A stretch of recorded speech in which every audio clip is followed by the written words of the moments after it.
नमस्कार, आर्या न्यूज देख रहे हैं आप। मैं हूं आपके साथ पल्लवी सिंह।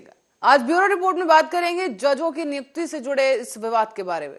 यहाँ आपको बता दें कि जजों की नियुक्ति से जुड़े सुप्रीम कोर्ट के कॉलेजियम में सुधार करने को लेकर हो रही चर्चाओं के बीच कानून मंत्री किरेन रिजिजू ने एक बार फिर बयान दिया है। उनका यह बयान सामने आया है कि उन्होंने कहा कि दिल्ली बार एसोसिएशन के कार्यक्रम में कि देश में मजबूत लोकतंत्र के लिए आजाद न्यायपालिका का होना जरूरी है।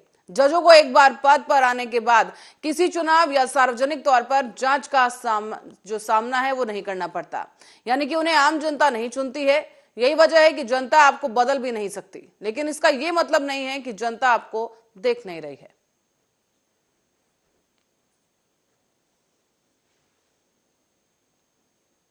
ऑपोजिशन एमपी के हिसाब से भी काम किया।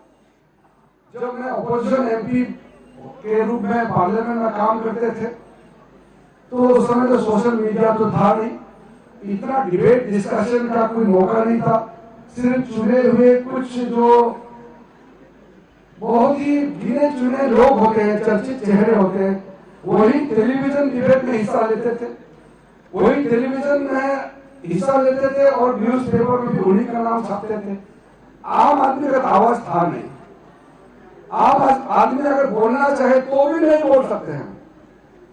कहां बोलेंगे? प्लेटफॉर्म था नहीं। नेता लोग ही बोलते थे। नेता मतलब पॉलिटिकल नहीं, हर जगह नेता होते हैं, लीडरशिप होते हैं। आप लोग कभी बार एसोसिएशन में नेता होते हैं।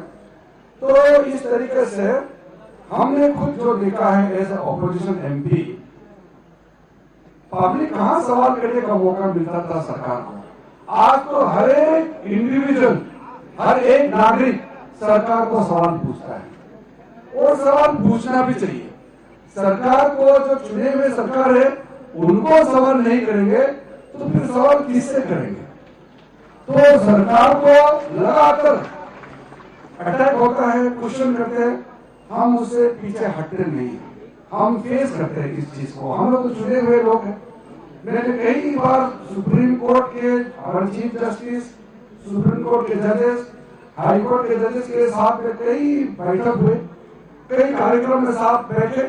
तब भी मैंने कहा अगर मैं आज लॉ एंड जस्टिस मिनिस्टर के हिसाब से काम कर रहा हूं तो अगले चुनाव में हम फिर जाएंगे। अगर हमको जनता चाहेगा तो फिर सरकार में लाएंगे, अगर नहीं चाहेंगे तो फिर हम ऑपोजिशन में बैठेंगे, फिर हम भी सरकार का सवाल करेंगे।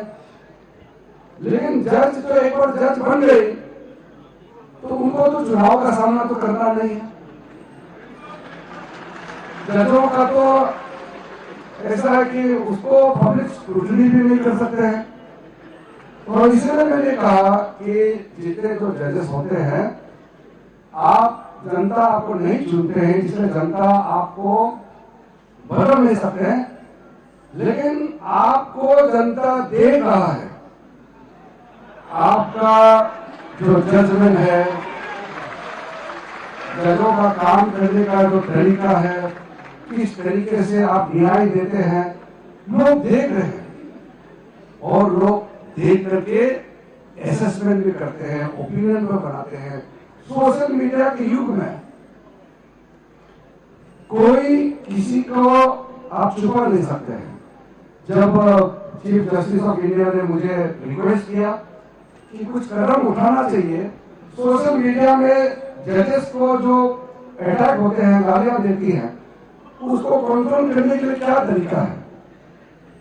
अब जजेस जो है पब्लिक फोरम में जाकर के आर्गुमेंट तो कर नहीं सकते हैं, लिमिटेशन है अपने।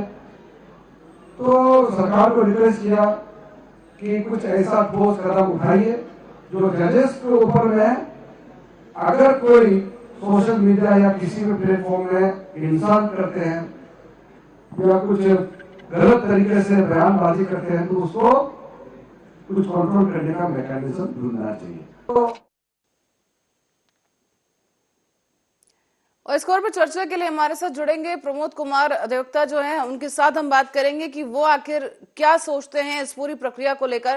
प्रमोद जी, बहुत बहुत स्वागत आर्य न्यूज पर आपका। देखिए जी, जो आज जो सिचुएशन हो गया है कि माननीय सर्वोच्च न्यायालय को जब पार्लियामेंट से या मंत्रिपरिषद से जब ये आया कि आप नेशनल कमीशन बनाए। जब इतने उच्च पद पे जो माननीय उच्च न्यायालय के हाईकोर्ट के जज का या सर्वोच्च न्यायालय के जज का जब अपॉइंटमेंट होता है या आता है, तो उसके लिए एक कमीशन होना चाहिए। मैं समझता हूँ कि ये संवैधानिक है और इसमें कहीं कहीं कुछ गलत नहीं है।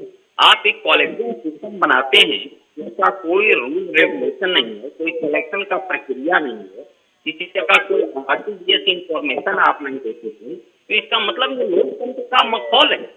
आप लोकतंत्र में चाहे जो भी ये यहाँ कॉन्स्टिट्यूशन है, चाहे वो सर्वोच्च न्यायालय हो, चाहे वो पार्लियामेंट हो, चाहे यहाँ का मंत्री परिषद हो, सारे लोग जिम्मेदार हैं यहाँ।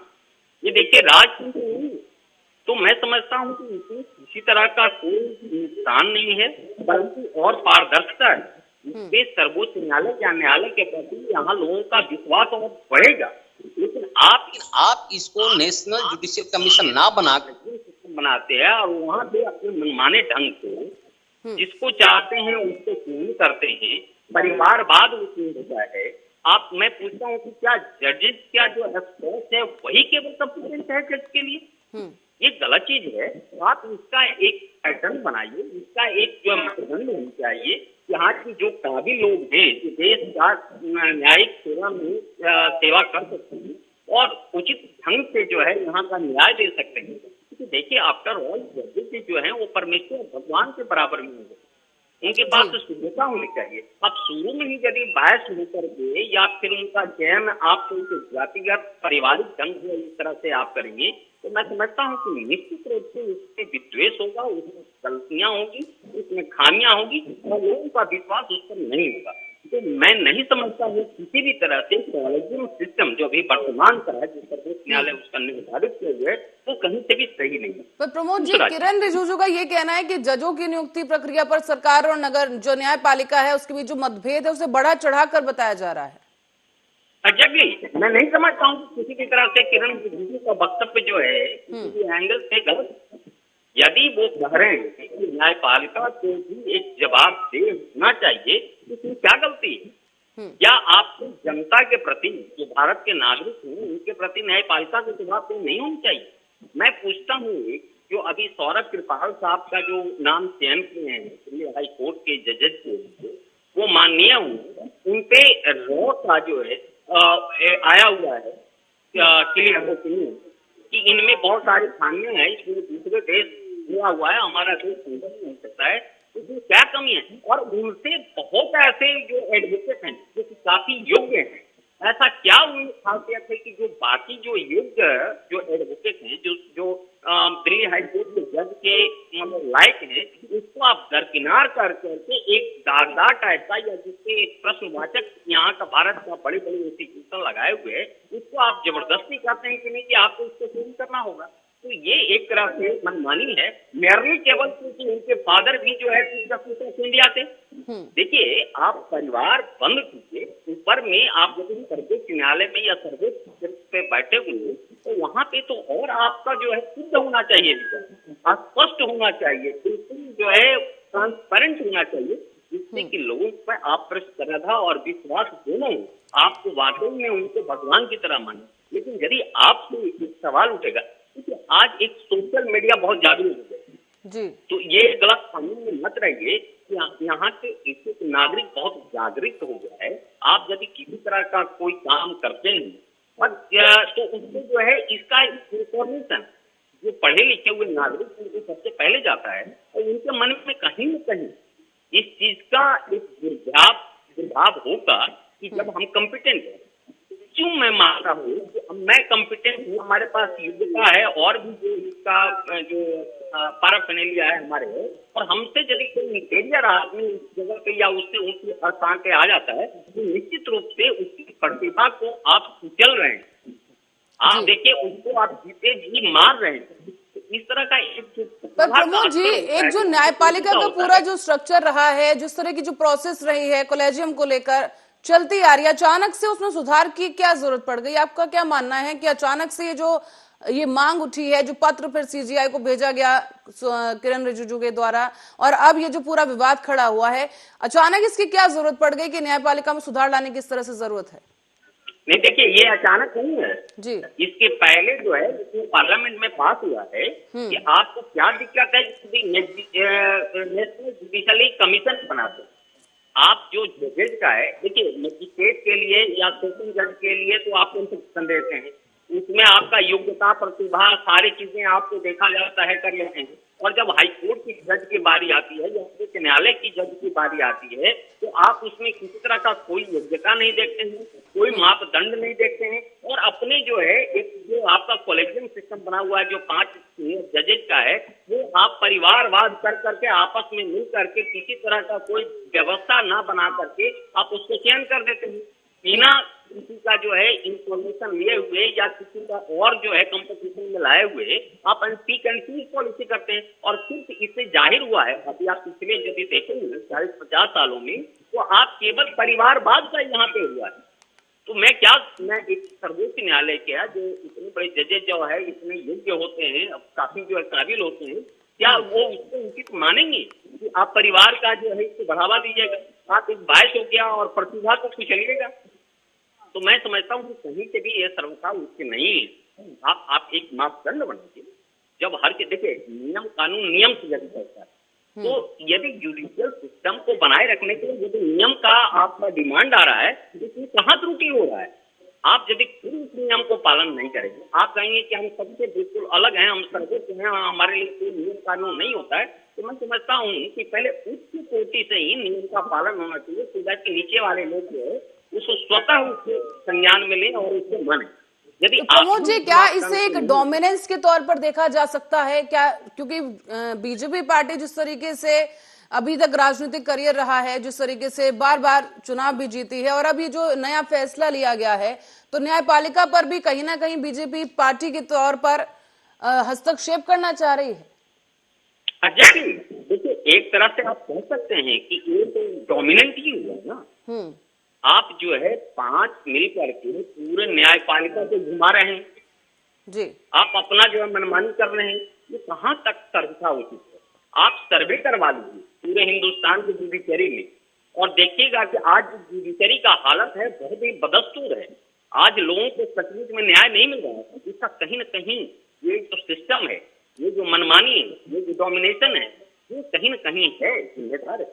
आप यदि उचित पात्र को आप नहीं लाते जो कॉम्पिटेंट है और आप ऐसे ले आएंगे और वो मनमानी चलाएंगे, देखिए ये सर्वोच्च न्यायालय का ही फैसला है कि एक गलत काम आप 100 अच्छे काम को धूमिल कर रहे हैं जी। आप एक गलत निर्णय देते हैं या एक गलत जो है आप पैटर्न अपनाते हैं, तो आप समझिए कि पूरे जुडिशियरी सिस्टम पे आप दाग लगा रहे हैं। तो आपको पहले उस दाग को साफ करना चाहिए। देखिए दाग साफ करने का काम नीति स्तर पर नहीं होना चाहिए, दाग काम ऊपर से होना चाहिए जो सर्वोच्च सिर्फ पे बैठे हुए हैं। सर्वोच्च न्यायालय में जो कॉलेजियम में जो बैठे हुए हैं उनको ट्रांसपेरेंसी नहीं लाना होगा। आज तो चलिए किरण रिजिजू मांगते हैं, सरकार मांग रही है, कल जनता मांगेगी। और एक जनता को इंडिया में न्यायपालिका पर दिल से बहुत भरोसा था। जितने भी आप चाहे लेजिस्लेचर है, उसमें सबसे ज्यादा लोग इज्जत जुडिशरी को करते हैं। लेकिन आज जाकर में फैल रहा है, यदि जुडिशरी रिस्पेक्ट नहीं करेगी, जुडिशरी उसको फॉलो नहीं करती, तो निश्चित रूप से लोगों का जुडिशरी पर विश्वास खत्म हो जाएगा। जब ये लोग जानना शुरू कर देंगे कि ये जुडिशरी अपने आप में जो है नियम पालन नहीं कर रहा है और अपने परिवारवाद और मनमान के वजह से और अहंकार के वजह से आप अपने निर्णय को थोप रहे हैं जबरदस्ती, तो निश्चित रूप से जो आम पब्लिक है उसको विरोध करेगी और उन लोगों का विश्वास जो है न्यायपालिका के प्रति बिल्कुल कम जाएगा। तो इसको बचाने की जरूरत है। ऐसा नहीं है कि न्यायपालिका जो चाहे अपनी मनमानी जो है लोगों पर जो है मर्जी को थोप दे और उसके लिए जो है लोगों को बाध्य कर दे। देखिए बाद कालांतर तक के लिए बताएंगे, कभी न कभी तो वो उभरेंगे, कभी न कभी वहां पे भी निर्णय होगा। समझता हूँ कि अब समय आ गया है, जुडिशरी को इस पर सोचना पड़ना चाहिए और जुडिशरी को भी अपने आप में मॉडिफाई कर करके बिल्कुल इसको शुद्धिकरण रूप स्वच्छ रूप से और बिल्कुल ट्रांसपेरेंट वे में इसको कार्य करना चाहिए। प्रमोद कुमार जी, अब अदालत का इस पर, न्यायपालिका का क्या रुख है इस पर? क्योंकि अभी तो फिलहाल के लिए रोक लगा दी गई है इस फैसले को लेकर, आगे के लिए क्या रुख रहेगा कि बिल्कुल ही दोबारा ये मुद्दा ना उठे? देखिए मैं कहता हूं कि एक नेशनल जुडिशियल कमीशन है उसको एस्टेब्लिश कीजिए, जिसमें कि आप हर एक वर्ग के जो प्रख्यात और रिनाउंस पर्सन है उनको आप लीजिए और उसके बाद जो है आप चयन कीजिए, आप प्रतिभा के आधार पर चयन कीजिए। आप कोई ना कोई तो एक सिस्टम आप अपनाइएगा ना कि हम चयन करने का, यदि मान लेते हैं हाई कोर्ट के जज को चयन कर रहे हैं और या सुप्रीम कोर्ट के जज के चयन कर रहे हैं, तो उसको सिस्टम तो बनाइएगा। आप अपने मनमानी ढंग से किसी को जो है सुपरसीड कर देते हैं और उसके जो है जूनियर को आप बना देते हैं सुप्रीम कोर्ट का जज को। कभी हाई कोर्ट में भी आते हैं, देखते हैं कि इसमें बहुत सारे आरोप प्रत्यारोप लगा हुआ है, रॉक और आईबी का जो है उस पर रिपोर्ट गलत आता है और कहते हैं नहीं कि यह स्वच्छ है, आप इसको करना पड़ेगा। आप कॉलेजियम में एक बनाए हुए हैं कि जैसे कॉलेजियम रिकमेंड कर करके दोबारा सरकार को देती है तो सरकार बाध्य होगी उस कॉलेजियम को मानने के लिए। तो इस तरह से ये तो दक्षिणा नीसू है और ये जबरदस्ती का जो है आप कितने दिन तक के किसी को डरा धमका के काम करेंगे। देखिए, जब आप जनतंत्र पे विश्वास रखते हैं तो जनतंत्र में कहीं पर भी डरा धमका करके काम नहीं होता है। ये केवल प्यार से और नैतिक रूप से न्यायपूर्ण ढंग से होता है। जब आप न्याय के सबसे सर्वोच्च स्थान पर बैठे हुए और खुद न्याय का पालन नहीं कर रहे हैं तो निश्चित रूप से कभी न कभी यहाँ पब्लिक में रिवोल्ट होगा, पब्लिक जो है इसका विरोध करेगी। मैं आपको दावे के साथ बताता हूँ कि बीइंग ए जुडिशियल पर्सन, हम एडवोकेसी पिछले करीब 30 साल से करते आ रहे हैं। यहाँ पे जितनी भी एडवोकेसी है या जजों में भी जो है ये बहुत बड़ा रोष है कि आप क्या सिस्टम बनाए हुए, मनमाने ढंग से आप जो है वो जजेस को अपॉइंट कर लेते हैं।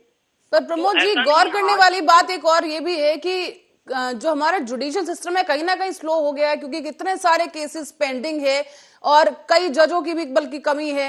ये आप ही लोगों की तरफ से अक्सर मांग आती रही है और बहुत ज्यादा ढीला ढाला हो चुका है, क्योंकि अभी भी बहुत केसेस पेंडिंग है, लोगों की मौत हो जाती है, उसके बाद फैसले आते हैं।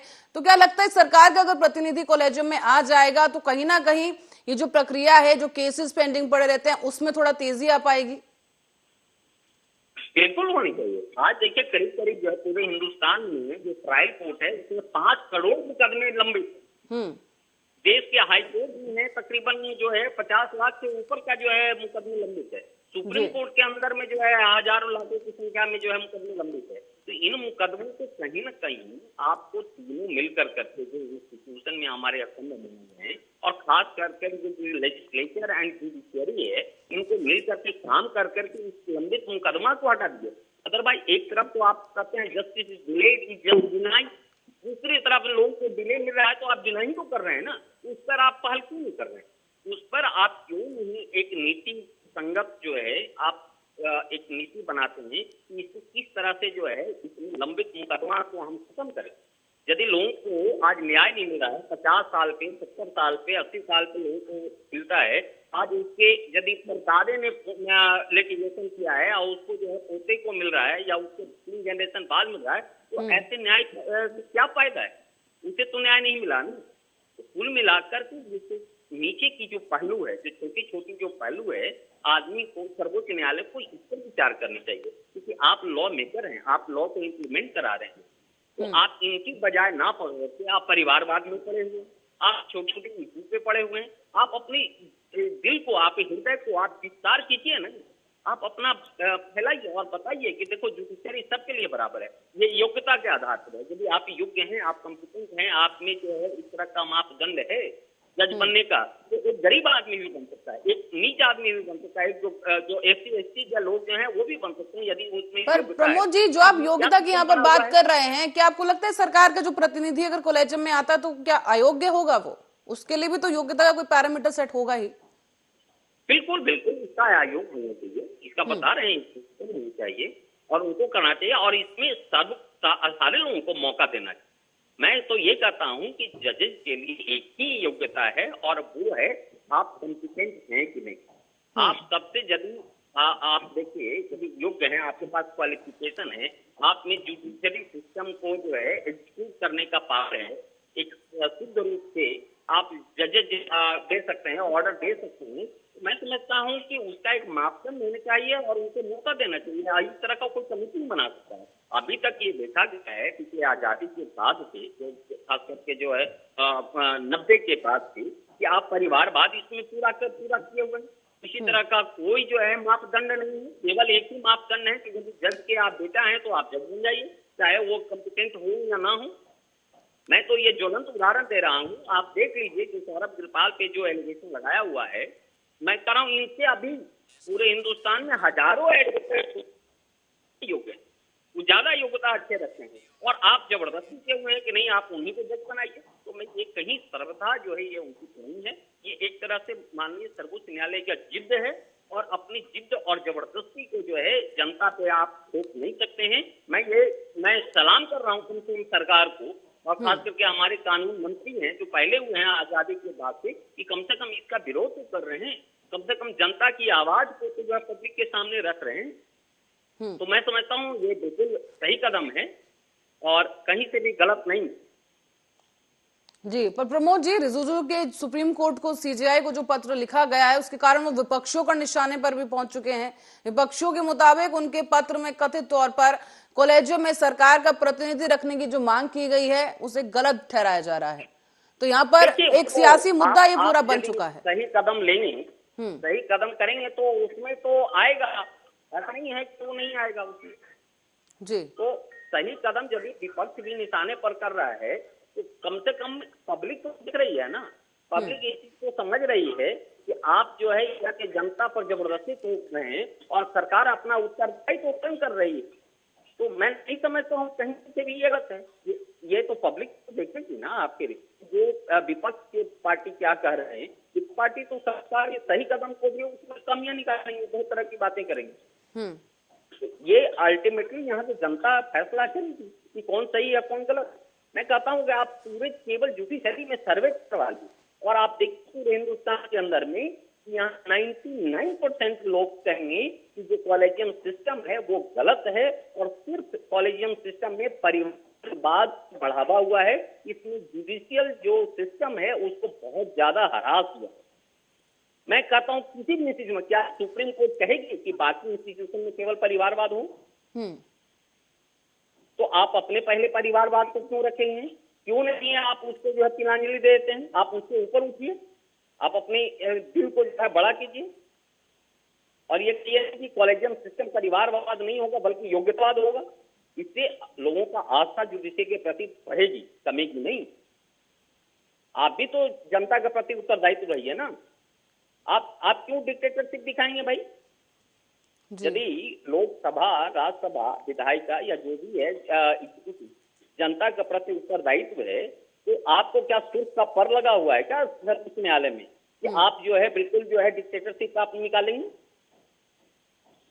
प्रमोद जी, अधिवक्ताओं की तरफ से क्या राय है इस पूरी, प्रमोद जी, अधिवक्ताओं की तरफ से क्या कुछ प्रतिक्रिया है इस फैसले के बाद से, और जिस तरीके से पूरा विवाद हो रहा है, सुधार की बात यहाँ पर की जा रही है, क्या वहां पर भी दो राहें देखने को मिल रही हैं कि दो प्रतिक्रियाएं दे रहे हैं लोग, दो राय हो चुकी हैं? बिल्कुल, देखिए आफ्टर ऑल ये बहुत छोटा सा इश्यू है। हम कह रहे हैं कि विपक्ष वगैरह कुछ हो भी, आप सबसे पहले पूरी जनता में भी नहीं जाइए कि इसमें कोई जो है इलेक्शन नहीं होने का है। आप केवल जो है जो जुडिशियरी सिस्टम में यहाँ पे जो है हजारों की संख्या में जो एडवोकेट हैं और जजेज हैं, उनसे केवल सर्वे करवा लीजिए ना। सर्वे करा करके देख लीजिए कि क्या ये कॉलेजियम सिस्टम है जो प्रेजेंट का, जिसमें आप परिवारवाद देख रहे हैं, ये सर्वथा उचित है क्या? तो यदि वो सर्वे में आ जाता है, वो दूध का दूध पानी का पानी हो जाता है। हम तो अपने लाइफ में जो है हजारों एडवोकेट से बात किए, जुडिशियली जो है अफसर से बात किए, सारे के सारे जो है लोग कहते हैं कि नहीं, ये जो परिवारवाद का सिस्टम है वो गलत है। जी, पर ये बार बार परिवारवाद का जो शब्द आप इस्तेमाल कर रहे हैं, परिवारवाद आखिर क्या आपका मतलब है इससे? क्योंकि प्रतिनिधि अगर चुना जाएगा तो वो तो एक इंडिविजुअल बॉडी होगी। फरमान में ही जो एग्जाम्पल है कि जो सौरभ कृपाल साहब हैं, उनके फादर जो है BN कृपाल साहब जो थे चीफ जस्टिस ऑफ इंडिया थे, क्योंकि उनके पुत्र हैं इसलिए आप उनको कर रही हैं, जबकि उनमें बहुत सारी कमियां हैं। रॉ का रिपोर्ट उनके अगेंस्ट में आया हुआ है, आप रॉ के रिपोर्ट को भी सुपरसीड कर रहे हैं, जो कि रॉ जो है एक इंडिया का सबसे सर्वोपरि जो है एक इंस्टीट्यूशन है, एक जो है वो इन्वेस्टिगेशन एजेंसी है।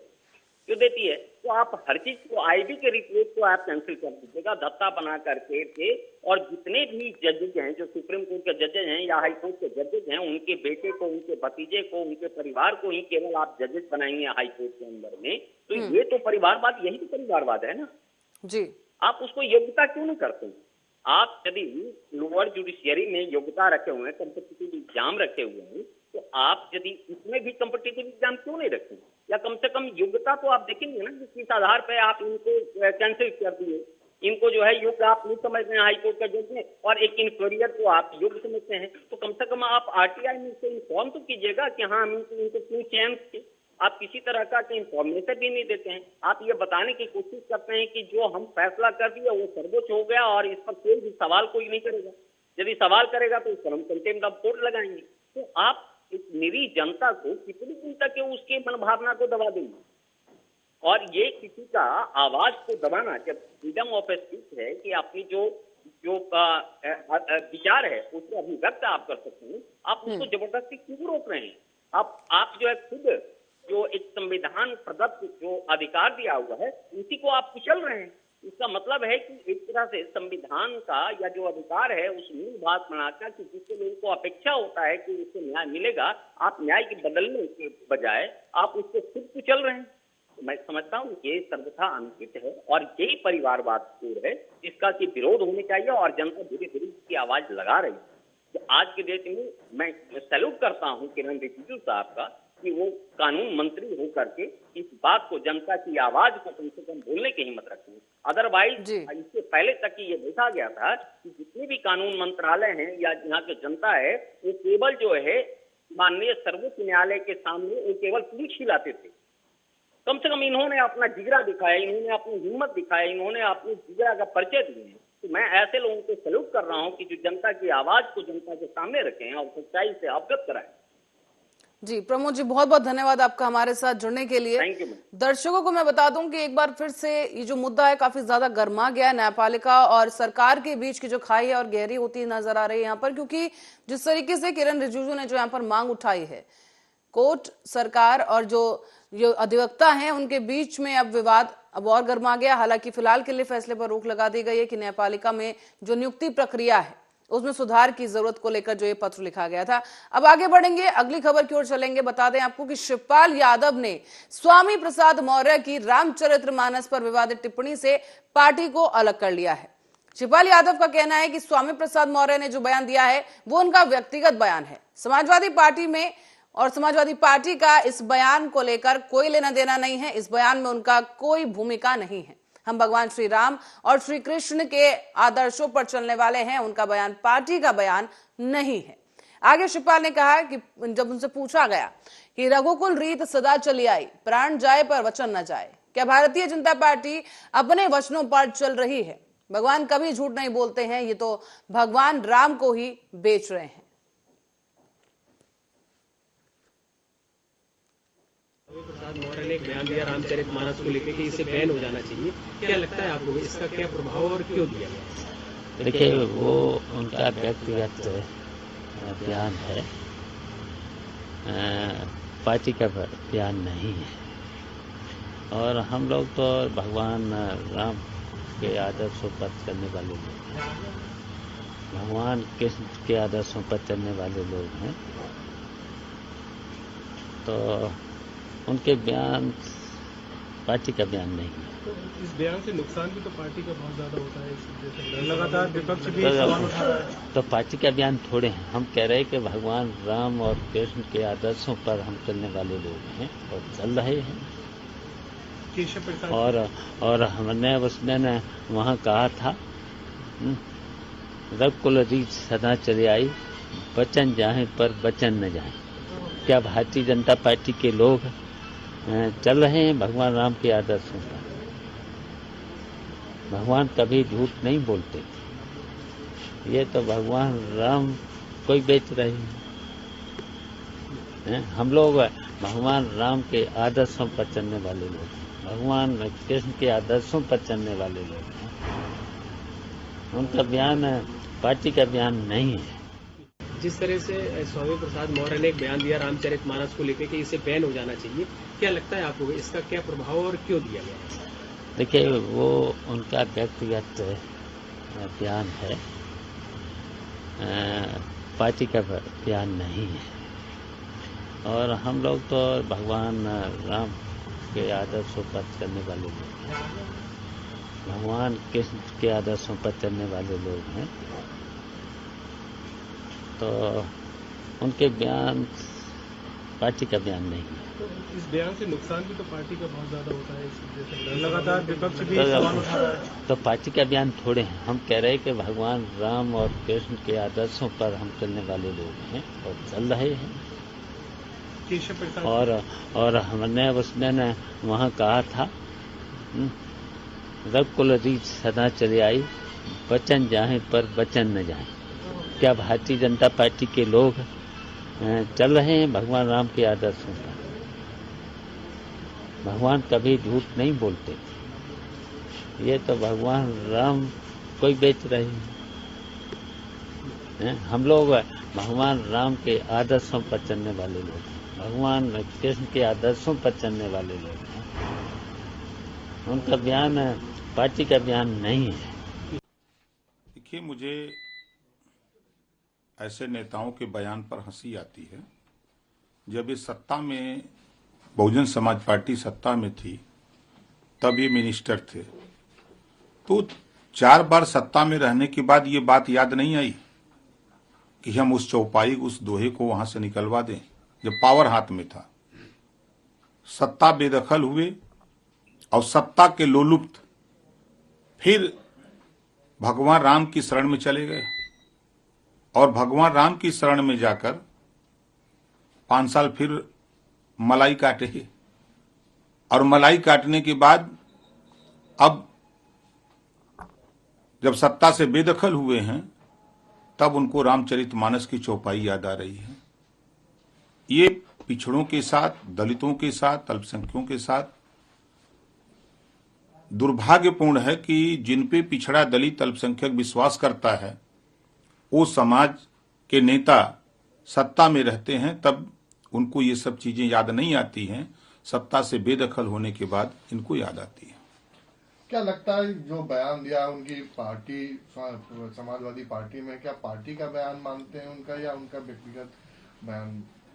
मुझे याद है रामलौटन निषाद पिछड़ा वर्ग प्रकोष्ठ का प्रदेश अध्यक्ष था समाजवादी पार्टी का। इसी तरह का बयान कोई दिया था तो समाजवादी पार्टी ने उसको पार्टी से निष्कासित कर दिया था।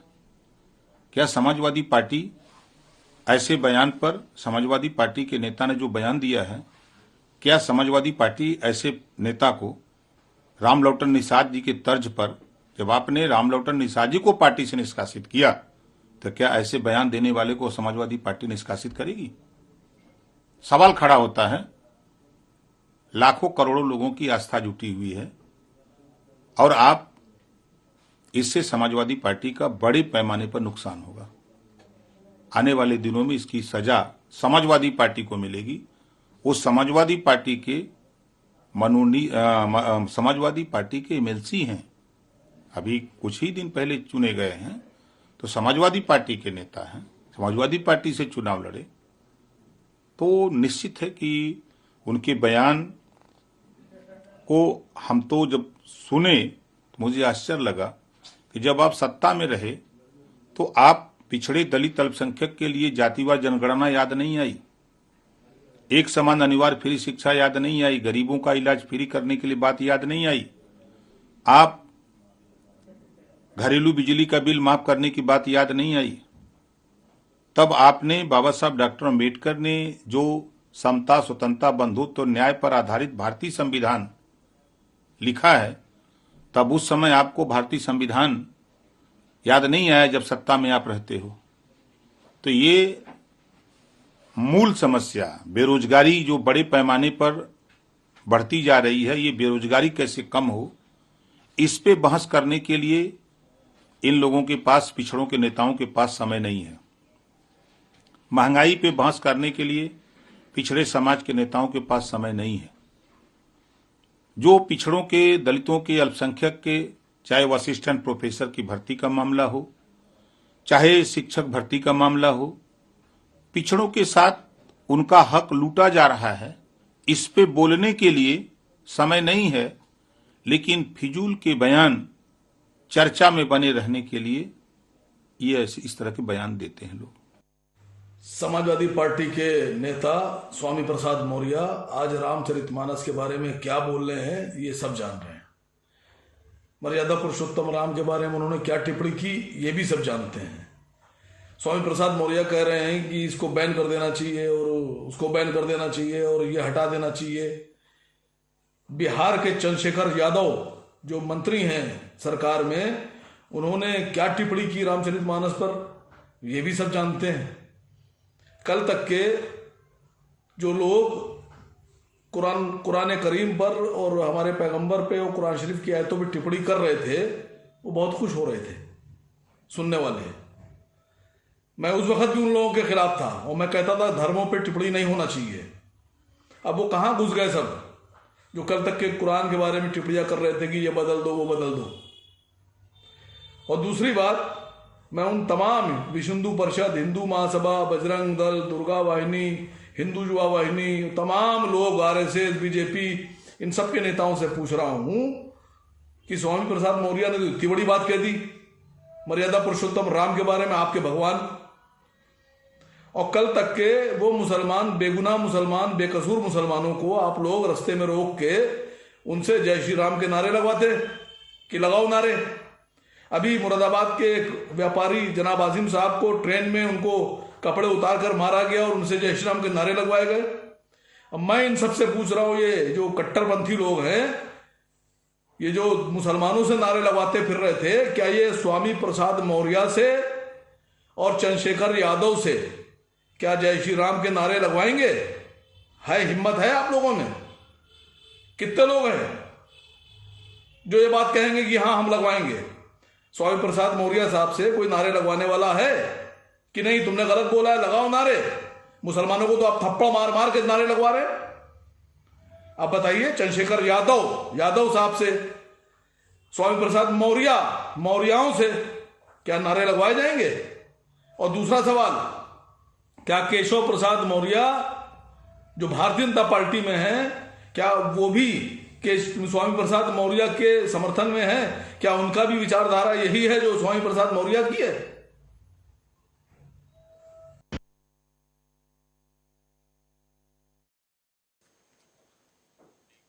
और इस बीच चर्चा में जाने से पहले एक बड़ी खबर से आपको रूबरू करा दें। इस वक्त की बड़ी और अहम खबर आपकी स्क्रीन पर आपको दिखा रहे हैं कि दिल्ली एनसीआर में भूकंप के झटके महसूस किए गए।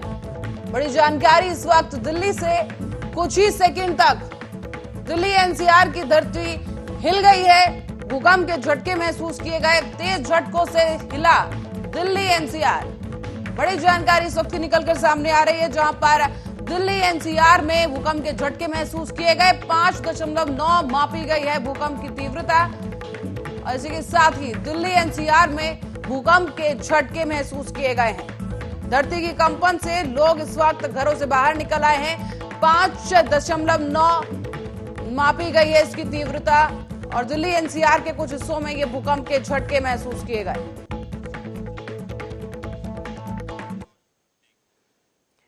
और अब हम गेस्ट के पास चलेंगे, जिनसे हम चर्चा करेंगे कि इस बात को लेकर जो विवाद इस वक्त शुरू हो चुका है समाजवादी पार्टी के अंदर और विपक्ष के निशाने पर जो स्वामी प्रसाद मौर्य इस वक्त पहुंच गए हैं। हमारे साथ आज आप हैं सर्वेश्वर पाठक, वरिष्ठ पत्रकार, और दिलीप यशवर्धन, राजनीतिक विश्लेषक। आप दोनों ही गेस्ट का बहुत बहुत स्वागत है आर्य न्यूज पर। चलिए दिलीप जी, सबसे पहले मैं आपके पास सर आना चाहूंगी कि लगातार कुछ दिनों से इस तरह के बयानबाजियां बहुत तेज हो गई हैं रामचरितमानस को लेकर। पहले बिहार के शिक्षा मंत्री कुछ बोल देते हैं और अब स्वामी प्रसाद मौर्य ने इसे बैन करने की बात कही है।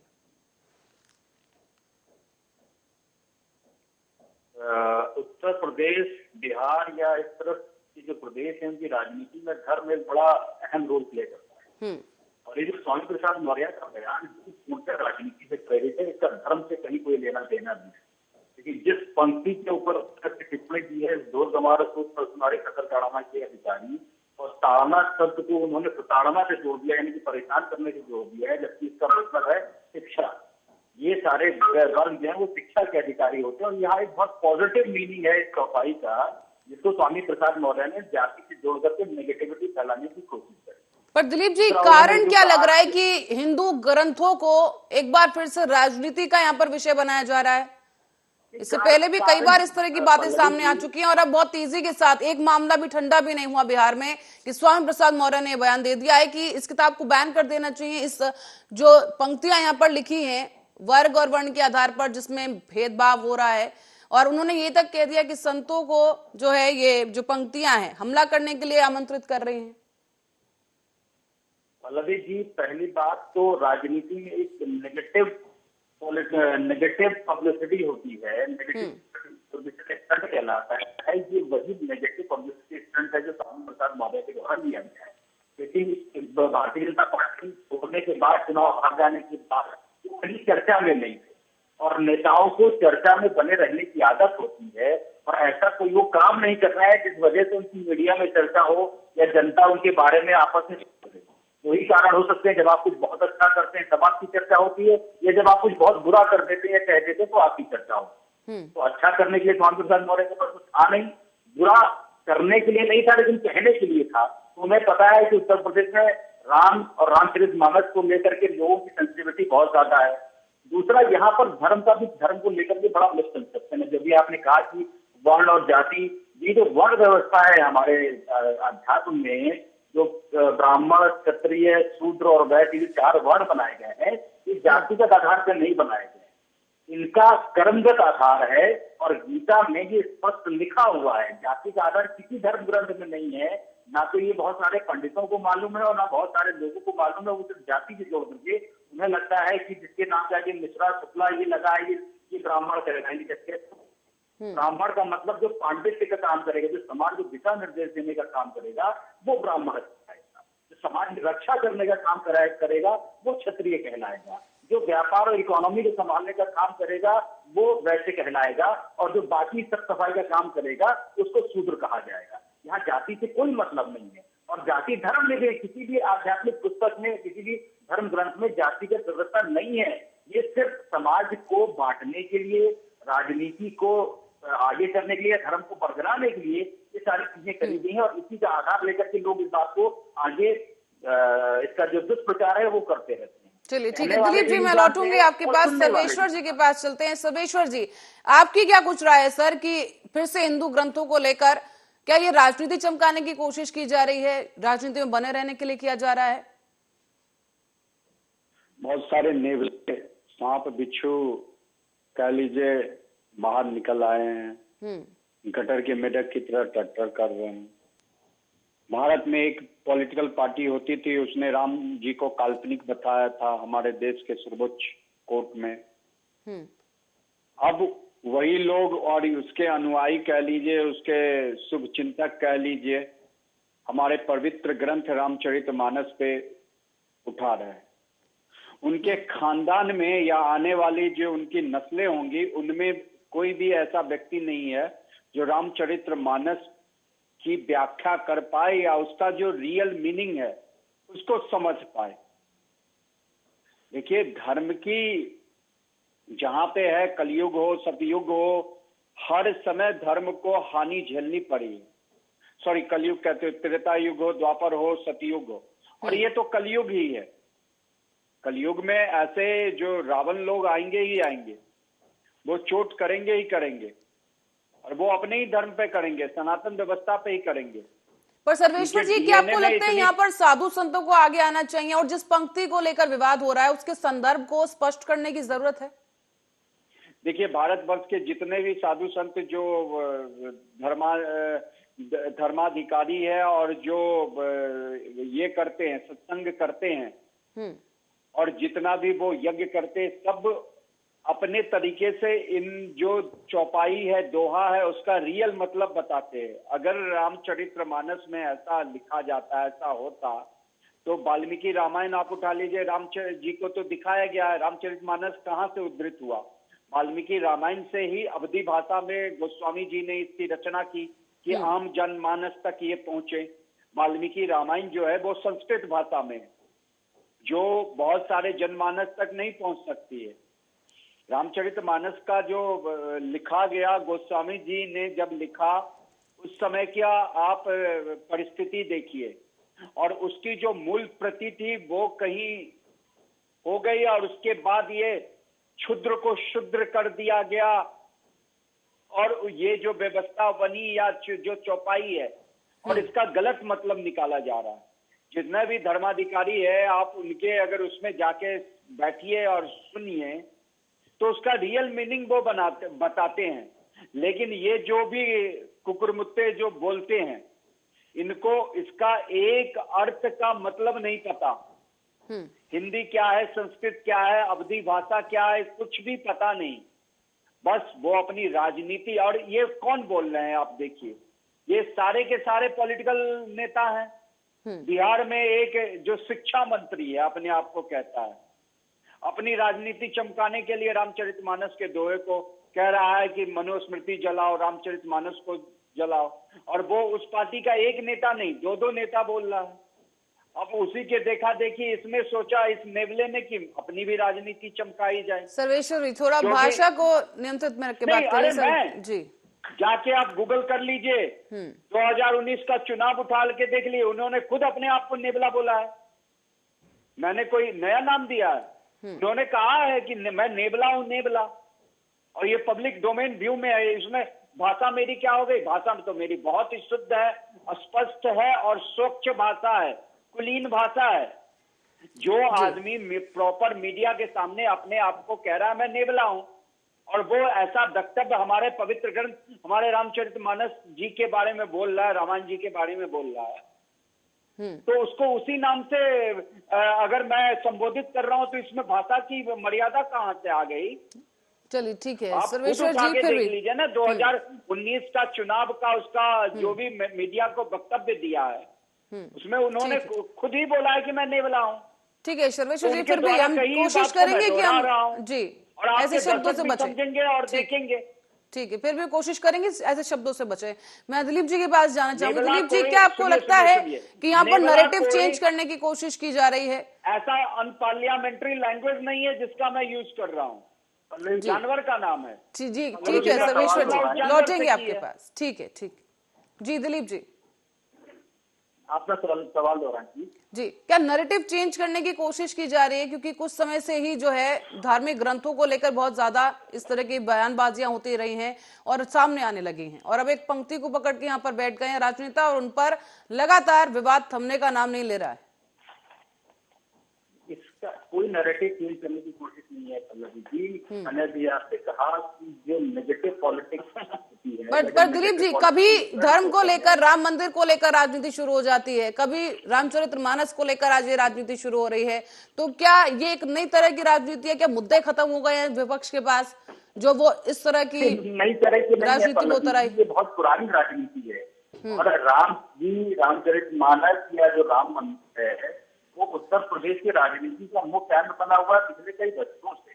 और धर्म को लेकर के राजनीति में इस तरह के बयान पहली बार नहीं आ रहे हैं, कई बार आ चुके। अभी अगर आपने सुना हो, कर्नाटका के राइटर है, उन्होंने भी इसी तरह का बयान दिया है। उन्होंने कहा है कि राम जी सीता जी के साथ वन में बैठ करके वाइन किया करते थे दिन में, और सीता जी जंगल जाती थी तो उन्हें कोई परवाह नहीं होती। ये उनका स्टेटमेंट है। इस तरह के स्टेटमेंट हमेशा आते रहते हैं, इनका कोई स्पेसिफिक मतलब नहीं है, धार्मिक कोई मतलब नहीं, सिर्फ विवादों में अपने आप को न करके और अपने आप को चर्चा में रखना है। बस दिक्कत क्या है हमारे देश में कि भारतीय संविधान में अब ये व्यक्ति की आजादी है, हमें फ्रीडम ऑफ स्पीच है। उस फ्रीडम ऑफ स्पीच की कुछ बाउंड्रीज हालांकि कोर्ट ने निर्धारित करी है, लेकिन फिर भी आदमी उन बाउंड्रीज को नहीं कर बाउंड्रीज को तोड़ देता है और उनके ऊपर कोई कार्रवाई नहीं होती। इसलिए उन्हें लगता है कि जो उन्होंने कहा है बात अभिव्यक्ति। दिलीप जी, अब पार्टी के अंदर भी कार्रवाई की मांग उठ रही है। दिलीप जी, पार्टी के अंदर से भी कार्रवाई की मांग उठ रही है कि स्वामी प्रसाद मौर्य पर होनी चाहिए कार्रवाई। हालांकि शिवपाल अपने आप को इस बयान से पूरी तरह अलग कर चुके हैं। उनका ये कहना है कि व्यक्तिगत बयान है। क्या आपको लगता है व्यक्तिगत हो सकता है? इस पे पल्लवी जी कोई कानूनी कार्रवाई इसलिए नहीं हो सकती कि उन्होंने कहा कि भाई इस चौपाई को रामायण से हटा दिया जाए, ये चौपाई शूद्रों की बेइज्जती करती है। तो इसलिए उन्होंने ऐसा कुछ नहीं कहा कि जिसके पर नहीं, पर उन्होंने ये भी कहा है कि ये जो चौपाइयां हैं वो जो संत होते हैं उन संतों को हमला करने के लिए आमंत्रित करती है। मतलब एक रामचरितमानस, एक धार्मिक ग्रंथ, किसी को हमला करने के लिए कैसे आमंत्रित कर सकती है? किया है वो यही किया है कि यहाँ पर शूद्रों की बेइज्जती करी जा रही है, शूद्रों को ये कहा गया है कि इनको प्रताड़ित किया जाना चाहिए। उन्होंने ये मतलब निकाला है, जबकि ये मतलब नहीं, और ये मतलब उन्होंने, जाहिर सी बात है कि अगर उन्होंने कहा था तो उन्होंने कंट्रोवर्सी के मद्देनजर ही कहा था। स्वामी प्रसाद मौर्य बहुत मंजे हुए पॉलिटिशियन है, उनको पता था कि उनके इस बयान से बवाल होगा और मीडिया में चर्चाएं होंगी और कई दिन तक ये चर्चाएं गर्म रहेंगी। जी ठीक है, सर्वेश्वर जी आपसे मैं जानना चाहूंगी सर, क्या लगता है जो ताड़ना शब्द को लेकर सबसे ज्यादा राजनीति हो रही है, ये गलत संदर्भ में समझा जा रहा है या गलत संदर्भ में इसको पेश किया जा रहा है अपने राजनीतिक फायदे के लिए? देखिए, मेरी इतनी हैसियत और औकात नहीं है कि गोस्वामी जी के द्वारा लिखित शब्दों पे मैं वो कर सकूं, क्योंकि मैं उस चीज का एक्सपर्ट नहीं हूं। मैंने अध्ययन तो किया है, और ताड़ना शब्द जो भी है वो उसका जो शाब्दिक अर्थ है हमारे धर्मगुरुओं ने बताया है, वो एक शिक्षित व्यक्ति ही समझ सकता। जो अशिक्षित हो, जिसे अब कुछ समझ में ना हो, वो इस शब्द का दुरुपयोग कर सकता है। देखिए, आजकल बहुत इजी है, संविधान ने ये दे रखा है अभिव्यक्ति की आजादी, कोई भी चौपाई का कोई भी अंश ले लो, वो अपने आप को कभी बोले या जो भी बोले अपने तरीके से उसका व्याख्यान करो। तो जो सही शाब्दिक अर्थ है, उसी रामायण में अगर ताड़ना की बात होती दलित वंचित समुदाय से, तो माता सबरी के हाथ से जूठे बैर प्रभु ने खाया है। ये बात आप समझ रही हैं कि नहीं समझ रही हैं? जी। तो ये क्यों दिखाया गया है, क्यों दर्शाया गया है कि जो छुआछूत, जो भेदभाव वो कोई नहीं है, मनुष्य में ऊंच नीच जाति और हिंदू मम सहोदरा वाली इस बात होनी चाहिए। तो अगर आप तर्क का कुतर्क करोगे, अर्थ का अनर्थ करोगे, तो इसके बारे में क्या बताया जाता है कि आप इस दुनिया के महामूर्ख हो। रावण के ही जो भाई थे या जो राक्षसी प्रवृत्ति थी, तो वो राक्षसी प्रवृत्ति तो हर युग में आया है, कलयुग में भी आएगा, और ऐसे राक्षसी प्रवृत्ति वाले लोग हमारे समाज में आसपास विद्यमान है, और वो ऐसे तो करेंगे ही करेंगे। और इनका सामना करने के लिए हम लोगों को सशक्त होना पड़ेगा। जी। और मैं आपसे माफी चाहता हूं, एक्चुअली मेरा दूसरे चैनल पे डिबेट है, तो मुझे आज्ञा दीजिए। जी ठीक है, सर्वेश्वर जी बहुत बहुत धन्यवाद आपका हमारे साथ जुड़ने के लिए। दिलीप जी, एक बार फिर आपकी तरफ रुख करेंगे। सर, जिस तरीके से यहाँ पर अब जो बात उठ रही है, जो विवाद उठ रहा है और स्वामी प्रसाद मौर्य को पार्टी से निकालने की भी बात कही जा रही है, आपको क्या लगता है कि अब एग्जाम्पल सेट करने की जरूरत हो गई है पार्टियों को, फिर चाहे वो बिहार हो या उत्तर प्रदेश हो, इस तरह की बयानबाजी करने वालों पर कार्रवाई होनी चाहिए पार्टी की तरफ से? बिल्कुल होनी चाहिए पल्लवी जी। देखिए, इसमें दो तरह की कार्यवाही होनी चाहिए। एक तो जनता को इनका बहिष्कार करना चाहिए, और शायद जनता ने इस बार इनका बहिष्कार किया था इसलिए जीते नहीं थे, लेकिन जो हमारे संविधान में व्यवस्थाएं हैं कि कोई व्यक्ति अगर पब्लिक के वोट से नहीं जीता है तो उसको इलेक्ट करके, उसको नॉमिनेट करके चुनी हुई पार्टियां संसद तक और विधानसभा तक भेज सकती है। तो वो जो कानूनी प्रावधान, इन प्रावधानों का फायदा और नुकसान दोनों होता है। और फायदा ये होता है कि कभी कभी एलिजिबल व्यक्ति चुन करके वहां तक पहुंच जाता है, और नुकसान ये होता है कि कभी कभी ऐसे लोग जो समाज में इस तरह का दुष्प्रभाव डालते हैं, जो भारत के धर्म ग्रंथों को, आध्यात्मिक प्रवृत्तियों को गाली देते हैं, उनको भी चुन करके विधानसभा में भेज दिया जाता है, जबकि विधानसभा से संसद तक उन लोगों को पहुंचना चाहिए जो सामाजिक व्यक्ति हैं, जो समाज की भावनाओं का कदर करते हो, समाज की जो रीतियां हैं उनका कदर करते हो। अगर आपको किसी रीति से या कोई इत्तेफाक नहीं रखती है, तो आप उसके बारे में बहुत पॉजिटिव राय दे सकते हैं। आप ये नहीं कह सकते कि इस शब्द का अर्थ ये है, हालांकि इंटरप्रिटेशन करने का हर व्यक्ति का अधिकार अपना अपना है। धर्म और कानून, ये दो ऐसे सब्जेक्ट हैं जिनमें व्यक्ति इंटरप्रिटेशन अपने हिसाब से करता है कि मेरी समझ में ये आ रहा है। तो आप किसी की समझ के लिए को गलत नहीं ठहरा सकते, लेकिन आप अपनी समझ को दूसरों पर थोपेंगे, ये गलत जरूर होता है। तो स्वामी प्रसाद मौर्य का बहिष्कार होना चाहिए। समाजवादी पार्टी को भी इस बात का संज्ञान लेना चाहिए। हालांकि समाज इस तरह के बयानों में हमेशा राजनीतिक पार्टियां ये कह के अपना पल्ला झाड़ लेती है कि इसका पार्टी से कोई लेना देना नहीं है, ये उस व्यक्ति का अपना बयान, अगर अपना बयान है तो। दिलीप जी, जो यहाँ पर आप बात कह रहे हैं कि राजनीति चमकाने की, इस तरह की बयानबाजी की पहले भी हुई है, आपको क्या लगता है कि इससे फायदा ज्यादा होता है या नुकसान ज्यादा होता है? क्योंकि कहीं ना कहीं जो लोग हैं वो काफी ज्यादा खिलाफत करते हैं इस तरह के बयानों की। देखिए, राजनीति में जो सबसे पहला स्टेप होता है वो ये कि लोग आपको जाने। अब जानने का कोई मतलब नहीं है कि अच्छे कामों के लिए जाने या बुरे कामों के लिए जाने। आप चर्चित व्यक्ति हो, आप चर्चित किसी भी तरह से हो, राजनीति का सबसे पहला स्टेप ये है कि आप चर्चित व्यक्ति। और भारत के लोगों की जो मेमोरी है वो बहुत छोटी होती है।